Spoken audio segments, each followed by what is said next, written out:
Takto to vyzerá po úprave lišty. Je nutné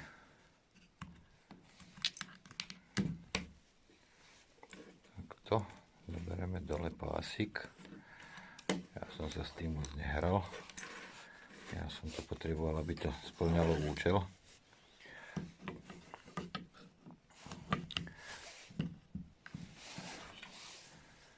Zhruba o tento kus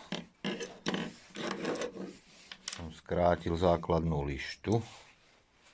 Toto. Alebo to bolo z vrchu, to už neviem. Z ktorej strany som to mydol dolu. Takto nejako to vyzeralo. A ešte aj tento uhol som skosil viac dolu. Hej. Ale není treba až taký uhol. Ale zhruba o